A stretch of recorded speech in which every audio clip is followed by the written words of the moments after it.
resmi mendukung Basuki Cahayapurnama sebagai calon gubernur DKI pada Pilkada DKI 2017 mendatang. Surat rekomendasi dukungan kepada Ahok diberikan Ketua Umum Partai Golkar Setia Novanto.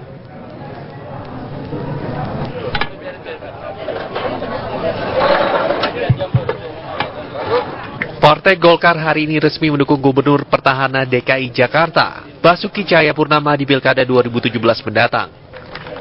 Dukungan tersebut dideklarasikan di kantor DPD Golkar DKI Jakarta siang tadi. Dalam kesempatan itu, Ketua Umum Partai Golkar Setia Novanto memberikan surat rekomendasi dukungannya secara langsung kepada Ahok. Maka bisa resmi DPD Partai Golkar mengusulkan adalah saudara Basuki Cahya atau saudara Ahok adalah dicalonkan sebagai gubernur DKI. Dukungan dari Partai Golkar ini semakin membuat Ahok nampaknya akan memilih maju melalui jalur partai politik dan meninggalkan jalur independen yang selama ini dirintis oleh relawan teman Ahok. Sekjen dan seluruh pengurus dan tentu juga Pak Ayakun, Ketua DPD DKI dan DPRD DKI. Saya ucapkan terima kasih atas nama pribadi dan keluarga, dan saya tentu akan siap melaksanakan tugasnya, dan saya akan usahakan semaksimal mungkin tidak akan mengecewakan harapan tiga partai sudah kita tunjuk, ada Pak Nusron segala macam. Kita akan ketemu teman Ahok nih, kita akan ngatur mudah-mudahan sebelum Lebaran. Saya juga akan waktu dekat akan ketemu teman Ahok untuk tanya nih, gimana nih kita, apakah masih mau pakai tiket yang sulit atau mau yang tiket yang mudah. Prinsipnya tiga partai ini mau apa saja sama, mau dukung atau ngusung sama. Dengan dukungan tiga partai politik, Golkar, Hanura, dan Nasional Demokrat, maka Ahok sudah mengantongi 24 kursi di DPRD, yang berarti Ahok sudah dapat memenuhi syarat dukungan di parlemen untuk maju sebagai calon gubernur di Pilkada DKI Jakarta 2017 mendatang. Dari Jakarta, Indra Gunawan, TV One mengabarkan. Gubernur DKI Jakarta Basuki Cahayapurnama menyatakan tindakan massa yang menolak kehadiran dirinya di RPTRA Bandengan Jakarta bukanlah aksi yang pertama. Dalam demonstrasi tersebut, warga protes kebijakan gubernur yang dinilai menyengsarakan rakyat.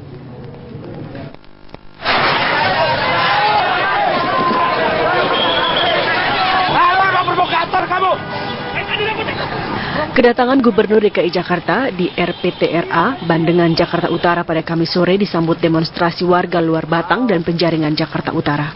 Warga protes atas kebijakan Ahok yang dinilai menyengsarakan rakyat.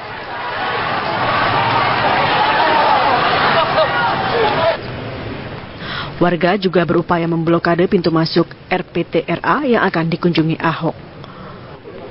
Masa kalau ada massa nggak boleh datang, emang negara ini diatur oleh massa? Mau cara preman sama negara ini kan? Ya saya tetap datang, polisi tanggung jawab. Udah sering. Kenapa mobilnya? Oh, nggak apa-apa, mobil nggak kena sih. Waktu kita masuk kan saya udah buka kaca, dia bilang jangan buka kaca kan. Makanya dia datengin nggak berani juga, depan saya buka kaca waktu masuk. Saya buka kaca kok. Buka kaca nih, salaman, foto saya tungguin sampai depan juga gitu kan. Jadi memang ini tindakan pengecut aja. Saya udah sampaikan, saya bukan pengecut gitu loh, kalau tugas negara gitu loh. Akibat demonstrasi yang berlangsung, satu orang anggota BRIMOB terluka terkena batu. Dari Jakarta, tim TV One mengabarkan. Hari ini ada dua peristiwa menarik terkait Pilkada DKI Jakarta. Pertama, deklarasi pengumpulan 1 juta KTP dukungan untuk Ahok. Dan yang kedua adalah kedatangan Ahok di Musda Partai Golkar daerah DKI Jakarta. Ya, ada dua kejadian tersebut. Apakah ini pertanda? Pertanyaannya kemudian lewat jalur mana nantinya Ahok akan maju Pilkada? Apakah melalui jalur perseorangan atau melalui jalur partai politik? Kita akan bahas bersama Dewan Pakar teman Ahok. Ada I Gusti Putu Arte di markas teman Ahok dan juga di gedung DPP Partai Golkar ada PLT Ketua DPD Partai Golkar DKI Bang Yoris Trawe. Selamat petang Bang Yoris dan juga Pak Putu. Selamat petang, Paramita dan Yuan. Ya, saya ke Bang Yoris terlebih dahulu deh. Bang Yoris, apakah sudah diputuskan pada hari ini dalam musyawarah daerah Partai Golkar bahwa resmi Partai Golkar akan mendukung Ahok dalam Pilkada DKI Jakarta, Bang? Baik, jadi sesuai dengan mekanisme Partai Golkar bahwa dari tadi 12 pandangan umum dari pemilik suara, baik itu DPD 2, DPD 1, Ormas, Sayap, kemudian Dewan Pertimbangan, dan DPP, semua menyatakan meminta kepada DPP untuk segera mengeluarkan rekomendasi mendukung Saudara Ahok sebagai Gubernur DKI Jaya periode 2017 yang akan datang. Jadi masalah dukungan terhadap Ahok sesuai dengan mekanisme tadi sudah dalam pandangan umum, tidak ada satupun yang abstain atau menolak atau memberikan wacana lain, tapi secara eksplisit semua menyatakan bahwa memberikan dukungan kepada Saudara Ahok, dan itu akan besok kami sampaikan ke DPP untuk segera mengeluarkan SK dukungan itu. Baik, Bang Yoris, kita tahu Pak Ahok juga hadir ya Pak dalam Musda Partai Golkar hari ini. Apakah keputusan dari Musda DKI ini sudah disampaikan kepada Pak Ahok, dan kalau memang sudah, apa reaksinya Pak? Saya kira begini, ini kan bukan serta-merta, tetapi ada satu proses politik yang cukup lama, cukup panjang, yang kami membangun komunikasi dari waktu ke waktu, baik dengan Pak Ahok secara pribadi, kemudian dengan teman-teman Ahok, kemudian dengan relawan Ahok, dengan Pak Putu tadi juga kami sudah selalu membangun komunikasi, dan prinsipnya bahwa dukungan itu kami sudah sampaikan sebelumnya pada tanggal 14 yang lalu sesuai dengan hasil pleno daripada DKI Jaya. Nah, diformalkan nanti dalam Musda ini hari, dan tadi sudah disampaikan secara bulat di depan Ketua Umum, dan juga Ketua Umum menyetujui itu, tinggal nanti prosesnya minggu depan. Ya. Baik, kita ke Pak Putu, kita beralih ke Pak Putu. Ya, Pak Putu itu sudah disampaikan oleh Pak Yoris bahwa akan segera menyampaikan rekomendasi dari Musda besok. Tanggapan dari teman Ahok sendiri seperti apa? Ya, kami berterima kasih bahwa kemudian Partai Golkar secara resmi dalam forum Musda memberikan dukungannya penuh kepada Pak Ahok. Apakah kemudian nanti masuk melalui jalur perseorangan ataupun masuk melalui jalur partai politik. Tapi untuk mereview apa yang terjadi pada sore hari dan malam hari ini di Pejaten, barangkali saya ingin memberikan gambaran bahwa posisi hari ini, pada malam hari ini dari yang sudah dilakukan, perhitungan yang dilakukan itu terkumpul sekarang 1.024.000 KTP posisi pada malam hari ini. Yang kedua, tadi kawan-kawan dari founder teman Ahok sendiri sudah memberikan beberapa pernyataan sikap. Yang poin-poin pernyataan sikap mereka adalah, pertama, sejak awal teman Ahok bekerja untuk mendukung pencalonan Pak Ahok sebagai gubernur. Bahasa mereka, teman Ahok tidak akan ada kalau tidak ada Pak Ahok. Dalam konteks ini, yang kedua, poin yang kedua adalah tugas untuk melakukan konsolidasi dukungan itu sudah ditunaikan pada malam hari ini dengan 1 juta KTP dan diserahkan penuh kepada Pak Ahok. Poin yang ketiga adalah apapun pilihan, sekali lagi apapun pilihan yang akan diambil oleh Pak Ahok, kawan-kawan teman Ahok tidak dalam posisi untuk menyandera beliau atas pilihan-pilihan itu. Apakah mau mengambil jalur perseorangan ataupun mau mengambil jalur partai politik. Teman Ahok memberikan keleluasaan penuh kepada beliau untuk mengambil keputusan, sepanjang tadi catatannya 2 kali disebutkan, Pak Ahok tetap bisa bekerja terpilih sebagai gubernur tanpa hutang budi, tanpa sandera politik, dan hanya bertanggung jawab kepada rakyat Jakarta. Oke, Pak Itu Putu, pesan politik yang Ya, betul. Kalau dari pernyataan Anda, tampaknya teman Ahok ini sudah agak sedikit pasrah. Apakah sudah tahu sinyal-sinyal jangan-jangan barangkali ini memang Pak Ahok sudah akan mendekat ke partai politik? Karena kita tahu sudah ada Partai Golkar, Nasdem, Hanura yang kemudian mendukung Pak Ahok. Kalau memang begini, akan kemana 1 juta KTP yang sudah terkumpul, Pak Putu? Saya kira kawan-kawan teman Ahok ini justru punya kecerdasan politik yang tinggi kalau dalam analisis saya sebagai orang yang ada di dalam. Pertama, mereka bekerja keras bersama warga Jakarta untuk menunjukkan kepada partai politik, ini loh suara real para pendukung Ahok yang menginginkan beliau jadi gubernur. Tolong jangan dianggap remeh. Tolong dihargai dengan serius seluruh dukungan politik ini. Ya, dalam perspektif di sana saya kira teman-teman Ahok sudah berhasil meyakinkan partai politik bahwa rakyat Jakarta serius untuk memilih Pak Ahok, dan tolong itu diberikan kalkulasi politik. Nah, yang kedua, maka ke depan 1,5 bulan ke depan tugas dari kawan-kawan teman Ahok dalam tanda kutip relatif berakhir. Saya katakan relatif berakhir, memang tetap konsolidasi untuk proses verifikasi dilakukan, tetapi yang akan dilakukan kemudian 1,5 bulan ke depan adalah komunikasi politik dengan sejumlah partai politik. Maka hemat kita ke depan ini tidak akan tabu kalau teman-teman partai politik kemudian berkomunikasi dengan sejumlah pimpinan partai politik, atau Pak Ahok sendiri kemudian berkomunikasi dengan partai politik dan melibatkan teman Ahok. Jadi sekarang poinnya adalah bukan pada pilihan jalur mana yang dipakai, karena dua-duanya sudah sangat siap untuk dipakai. Tetapi atas pilihan itu mana yang menjamin kemudian beliau bisa terpilih menjadi gubernur dengan kemenangan yang telak. Dalam kerangka kalkulasi politik itulah sebetulnya tugas kita ke depan. Baik Pak Putu. Nanti kita juga akan tanyakan ke Bang Yoris juga, kabarnya ada pertemuan yang dilakukan oleh DPP Partai Golkar dengan teman Ahok. Apa yang dihasilkan dalam pertemuan itu? Tapi nanti dijawabnya Bang. Kita harus jeda sinak, kami akan segera kembali di Kabar Petang. Putu terlebih dahulu Pak Putu, sejauh ini komunikasi teman Ahok dengan Pak Ahok sendiri seperti apa? Karena ada tidak sih usaha dari teman Ahok untuk meyakinkan Pak Ahok untuk maju melalui jalur perseorangan? Karena sudah punya tiket gratis 1 juta KTP, ini bukan usaha yang main-main Pak Putu. Apakah nanti akan terbuang begitu saja KTP ini kalau memang Ahok akan maju ke jalur partai begitu? Sejak awal sekali lagi ketika teman Ahok didirikan, makanya ada kata label di situ Ahok. Kawan-kawan teman Ahok ini menyadari betul bahwa poin yang ingin dituju oleh kawan-kawan teman Ahok ini adalah bagaimana Pak Ahok bisa kembali memimpin DKI Jakarta pada periode yang kedua.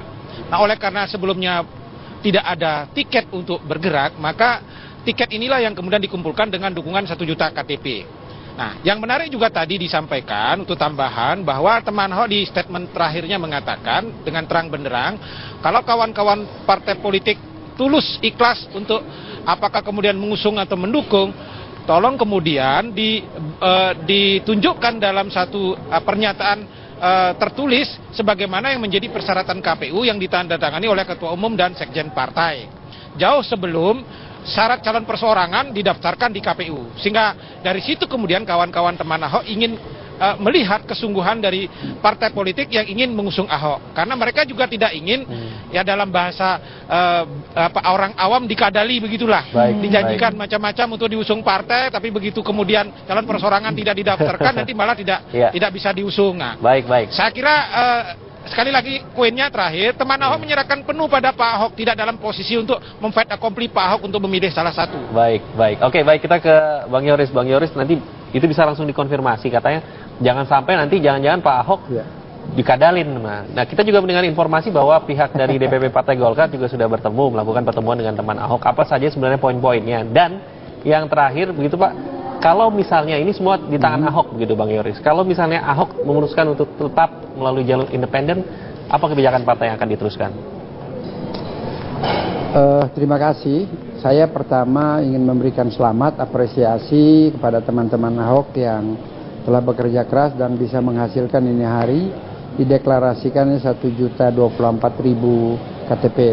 Nah, ini satu potensi yang luar biasa dan potensi ini harus dihargai dan diapresiasi. Ini menjadi memiliki nilai politis yang sangat kuat. Kedua, bahwa komunikasi yang kami bangun dengan saudara Ahok, kemudian komunikasi dengan teman-teman Ahok dan relawan Ahok yang lainnya, dan kita berkesimpulan dan kita memberikan sepenuhnya persoalan ini kepada Ahok. Kita tidak ada komitmen seperti apa yang di dalam pernyataan teman-teman Ahok tadi, takut dikadalin atau tersandra oleh janji-janji politik, pragmatisme dan lain sebagainya. Percayalah bahwa Golkar dalam hal ini memberikan dukungan sepenuhnya tanpa ada komitmen-komitmen di balik itu. Kami mungkin sama dengan teman-teman Ahok bahwa kita mencari figur dan pemimpin DKI ke depan yang mampu membawa perubahan ke depan. Dengan sendirinya Golkar pun lebih eksis untuk itu. Jadi ada pilihan-pilihan politik kita yang kita lakukan komitmen dengan Pak Ahok dan kami serahkan sepenuhnya. Pak Ahok terima kasih kalau mau melibatkan partai politik sebagai pengusung, silahkan. Tapi kalaupun tidak, kita akan siap dukung Pak Ahok tanpa ada imbalan atau tanpa ada komitmen Bapak. Kita tetap mendukung dengan seluruh kekuatan yang dimiliki oleh Golkar khususnya di DKI Jaya bersama-sama dengan teman-teman dan relawan Ahok. Bagaimana yang penting Ahok bisa jadi gubernur yang kedua kali. Saya pikir itu komitmen kita dan tadi kita sudah wujudkan secara formal di dalam Musda dan ini segera mungkin minggu depan ini akan keluar SK keputusan tentang dukungan politik Partai Golkar untuk mendukung Pak Ahok menjadi gubernur di 2017 yang akan datang. Ya, ada sinyal Bang Yoris dari teman Ahok untuk barangkali bisa diajak berkomunikasi juga mengingat sudah berusaha mengumpulkan 1 juta KTP ini Bang Yoris.